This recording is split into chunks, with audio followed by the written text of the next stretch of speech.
Welcome to the Real News Network. I'm Greg Bilpert in Baltimore. This is our second segment on the Democratic Party's third presidential debate, which took place last Thursday in Houston, Texas. Joining me here in the studio to analyze the debate are Real News host and producer Jacqueline Lookman and New Republic staff writer Osita Waniewu. Joining us remotely is human rights lawyer and University of Illinois Chicago professor Helena Olea. Thanks again to all three of you for being here. Thank you. Thank you. Thank you. So in this segment, we'll take a closer look at how the candidates discussed inequality, racism, and immigration. I have, as part of my proposal, that we will put $2 trillion into investing in our HBCUs. But Thank you, Senator. But this is a critical point. If a black child has a black teacher before the end of third grade, they are 13% more likely to go to college. If that child has had 2 black teachers before the end of third grade, they are 32% more likely to go to college. My kids are not only struggling with racial segregation and housing and the challenges of underfunded schools, but they're also struggling with environmental injustice. If you've talked to someone who's a parent of a child who's had permanent brain damage because of lead, you'll know this is a national problem because there's over 3,000 jurisdictions in America where children have more than twice the blood lead levels of Flint, Michigan. Thank you. And so if I'm President of the United States, it is a holistic solution to education, from raising teacher salary, fully funded special education, but combating the issues of poverty, combating the issues of racial segregation, combating the issues of a criminal justice system that takes parents away from their kids, and dealing with environmental justice as a major pillar of any climate policy. In a conversation about how to deal with segregation in schools back in 1975, you told a reporter, "I don't feel responsible for the sins of my father and grandfather. I feel responsible for what the situation is today, for the sins of my own generation, and I'll be damned if I feel responsible to pay for what happened 300 years ago." You said that some 40 years ago. But as you stand here tonight, what responsibility do you think that Americans need to take to repair the legacy of slavery in our country? Make sure that we bring in to help the teachers deal with the problems that come from home. We bring social workers into homes of parents to help them deal with how to raise their children. It's not that they don't want to help. They don't know quite what to do. Play the radio, make sure the television, make sure you have the record player on at night, the phone, make sure the kids hear words. A kid coming from a very poor school, or a very poor background, will hear 4 million words fewer spoken by the time they get there. Okay, so there's quite a bit to unpack here, but let's take it from the top. And Jackie, I want to turn it to you to talk about specifically Kamala Harris's proposal on the HBCUs. You know, the HBCU discussion is really interesting in political discourse because people focus solely on providing more funding to HBCUs that's going to unilaterally help every black kid who goes to college. And this, I preface what I'm about to say by saying that it's not that HBCUs do not deserve and need additional federal funding. They do. The issue is that most black kids who go to college don't actually attend an HBCU. Most black kids who go to college attend predominantly white institutions. So while additional funding for HBCUs is critical to continue the mission that HBCUs have to be a safe and a robust and culturally relevant educational environment, even though, yes, HBCUs produce almost every black doctor in this country, it's also true that for most black students, they're learning on the campuses of predominantly white institutions. So where is their assistance coming from? Where are they getting help but when HBCUs are getting additional assistance? That's a real issue that I think certainly plays well on a debate stage at an HBCU. But when you look at the reality of the statistics, it raises questions about how genuine these politicians really are in closing every gap in inequality or every gap in quality of education between Black and white students on college campuses, all of them across this country. I mean, this also raises the issue, I think, or is related to the issue of reparations in a sense, because, of course, some have proposed that it would go specifically towards higher education for particularly the African-American population in the United States.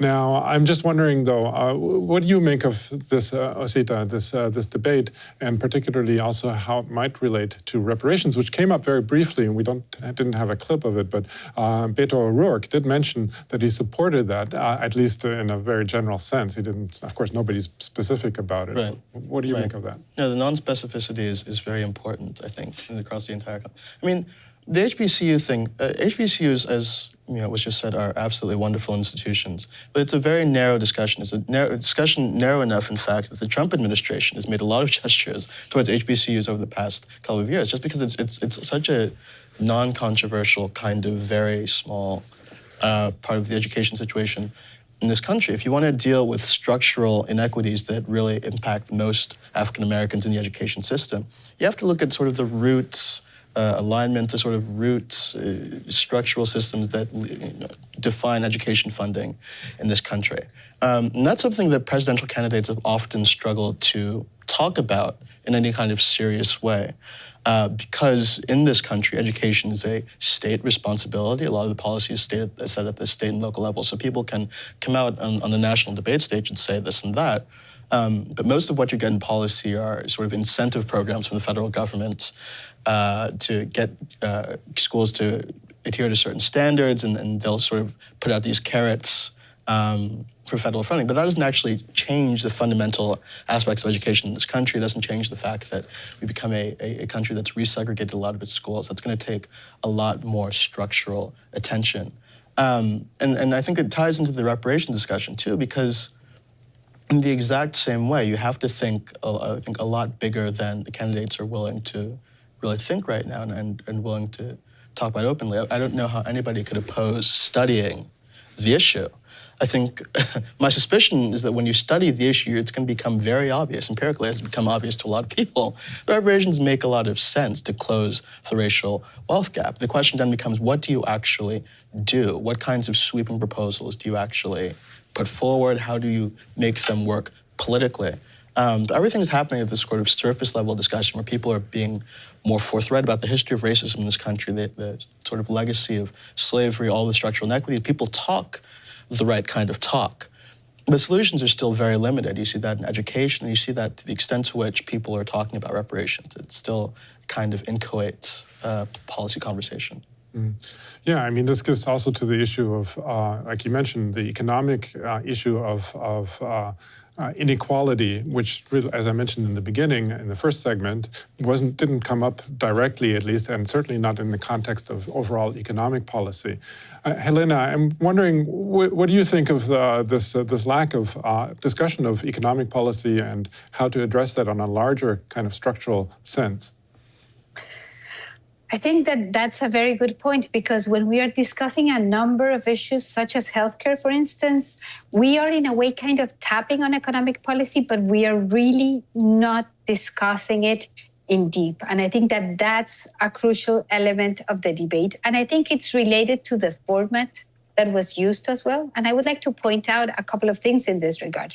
It's interesting that their choice was to bring the Latino journalist to ask questions about immigration, as if that was only an issue that affects Latinos, where it affects population from all over the world, you know?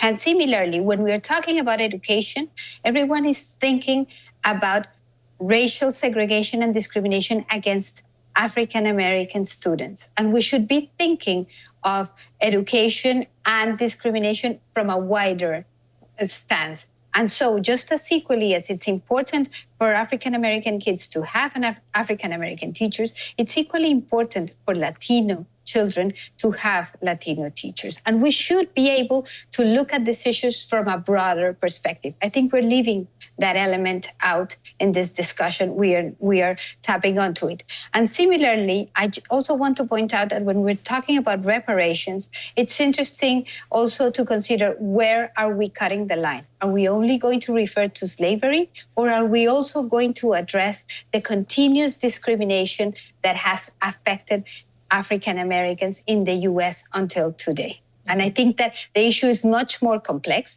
We definitely need a wide, open, and long debate on this issue. So I agree absolutely with Osita, with the political correct point of saying, yes, I agree, but that is a very empty comment. We really have to grapple with the basic and most important elements of this discussion on reparations. I want to turn now to the other clip, part of the clip that we saw, which is particularly the one of Biden, where he talks about the need for a different kind of education at home. What do you make of that, Jackie? Okay, I have to breathe. Biden's comment came in response to a two-part question that was asked of him. One, that he had to, what was his response to his previous comments, which were problematically racist, about the role that America has to play for addressing the legacy of slavery. And two, what does he see now, 40 years later, after his initial comments? How does he feel about that now?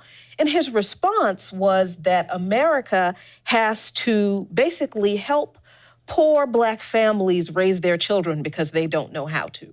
In a nutshell, that is what he said. He said, you know, we need to send social workers in to help people raise their kids, because it's not that they don't want to raise their kids, they just don't know how. And they need to have the record player on at night so the kids can hear words. And people don't quite know what that is in reference to, but it's in reference to a 40-year-old debunked study, I say that in quotes, that I think University of Kansas researchers did, where they went to 42 families and followed their children from the ages of 16 months to 18 months for 4 years. And they came up with this bizarre conclusion that rich families, the children of rich families were exposed to hearing 30 million more words over that 4 years than the children of poor families did, the 42 families they studied over 4 years. That study has since been debunked for a number of reasons, because it didn't account for all of the different people outside of parents that children have around them in different perspectives. It didn't account for different cultural environments where language is different and words may be different. Didn't account for the time spent with children and parents based on, you know, economic situations where wealthier families may have more time. So it didn't account for a lot of things, but Joe Biden is still relying on this idea that poor families just don't talk to their kids. And especially in the context of this question, poor Black families. That's his idea of addressing the legacy of slavery. So that is the contrast that we are facing in dealing with this legacy of slavery and racial injustice, where you have one candidate, Beto O'Rourke, who rightfully does mention, I support, if I'm president, I am going to sign H.R. 40 into law. And H.R. 40 does exactly what you say. It documents this history of not just slavery, but also, Helena, the continuing discrimination that is endured after slavery. But then at the other end of the spectrum, you have Joe Biden, who is the so-called front runner, who still believes that one of the problems of slavery is that Black people don't know how to raise their children. I also thought it was interesting that he seems to have this idea that you can fight poverty with social workers, but Yes. What do you think? Yes. I mean, this is what's so interesting about this primary. I mean, across all kinds of issues, there's been a breathtaking series of sweeping proposals advanced, not just by senators and Warrens, the progressives you would expect to be the most ambitious, but even the moderate candidates have moved well left on a lot of different issues. Even Joe Biden on an issue like climate puts out a respectable plan. But when it comes to this sort of core issue of anti-poverty policy and in dealing with some of these inequities we've been talking about, the party still doesn't exactly know what to do. It hasn't matched the level of ambition we've seen in other policy areas. Biden's answer was something that you would have expected somebody like him to say in the 90s.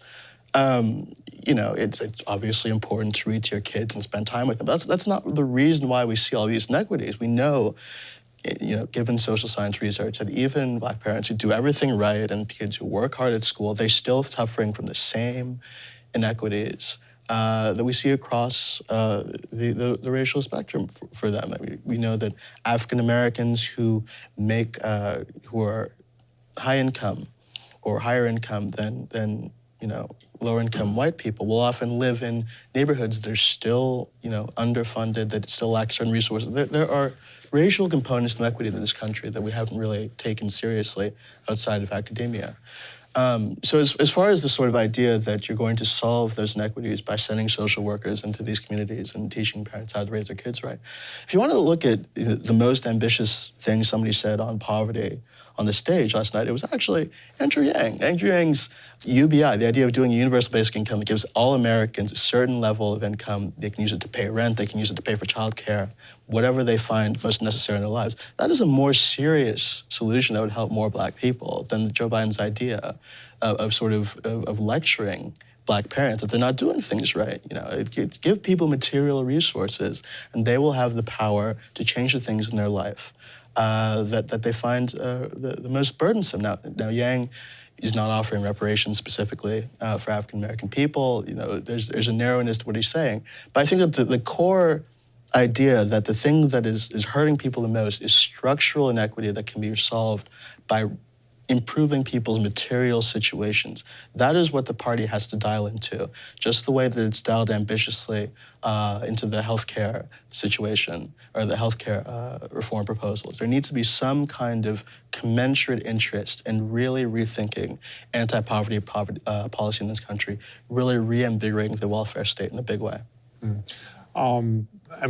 Just turning also to the clip that we saw from Cory Booker, what I thought was interesting about his clip is that he did address the issue of inequality, of systemic inequality. He didn't provide any solutions or answers, and so far as I know, his platform doesn't really either, but at least he raised it as kind of the core of the issue.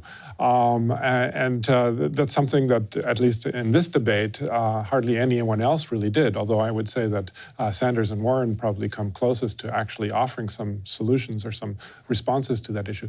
I want to turn to you, Helena. What do you think of that? What was your reaction to Cory Booker and the possibilities of addressing this topic of inequality? Well, I do believe he deserves to be acknowledged for trying to understand education from a broader perspective and not giving the simple answer that we heard from many on the stage about teacher salaries. That's it. Education, teacher salaries, and we're done with the topic.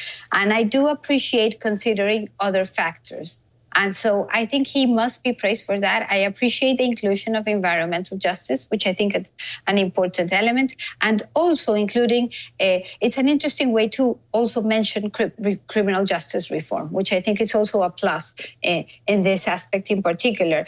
And I think it's the beginning of a new conversations that we should be having on how to really address the needs in terms of education. And we should also move, hopefully in the future debates, to addressing access to higher education. In more than that broader promise of we're going to eliminate, all loans, but something more concrete. How can we ensure that our college students do not have to work at least 40 hours a week? Because it's impossible to obtain an education of quality when you have other burdens. How do we protect our students who are also parents at the same time? There are other issues on the table that I think we're leaving out. Well, unfortunately, we can't take up every issue in this discussion either, but we'll continue to cover it as best we can. So this concludes our second segment on the third Democratic presidential debate. Join us for the next one, where we'll take up the issue of foreign policy and socialism. Thanks for joining the Real News Network.